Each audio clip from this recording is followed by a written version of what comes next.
माँ के कोख से लेकर के शमशान घाट तक, माँ के कोख से लेकर के और कह सकते हैं कब्रिस्तान तक या फिर कब्र तक जो हमें झेलते हैं, जो हमें झेलवाते हैं, जो हमें परेशान करते हैं, प्रताड़ित करते हैं और नारकीय जीवन जीने पर हमें विवश करते हैं, कौन करता है? हमारे संस्कार।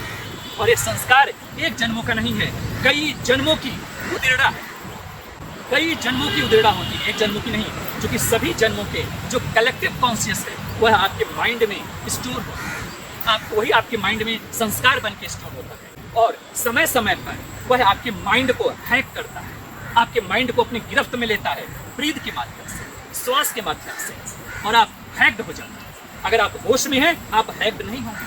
आप हैक नहीं होंगे तो आप जो आपके संस्कार है, जो आपको कहीं खराब करना चाहता है, गलत करना चाहता है, यदि आप होश में हैं तो आपसे गलतियां नहीं, आप बहुत बड़े भयंकर कह सकते हैं दुर्घटना से बच सकते हैं। कौन सी दुर्घटना? हाथ पैर तोड़ने की नहीं, जो कि कई बार जीवन में हाथ पैर आप तोड़ा चुके हैं, कई बार मर चुके हैं, जन्म ले चुके हैं।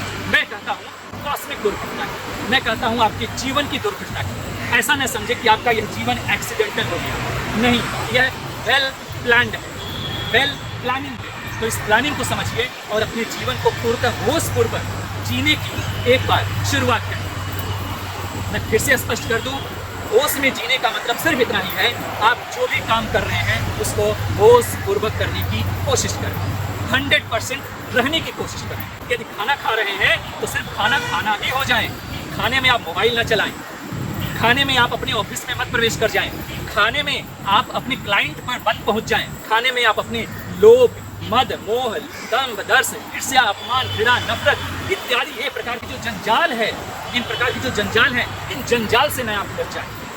होश का मतलब है अगर आप खाना खा रहे हैं, भोजन कर रहे हैं तो सिर्फ भोजन पर फोकस कीजिए, सिर्फ भोजन पर आप ध्यान दें। यदि होश का मतलब ये होता है कि यदि आप अपने कोई कार्य को कर रहे हैं, उस कार्य में आप अपना 100% पूरा का पूरा होश दें, यानी आप शरीर से भी रहें और मन से भी रहें।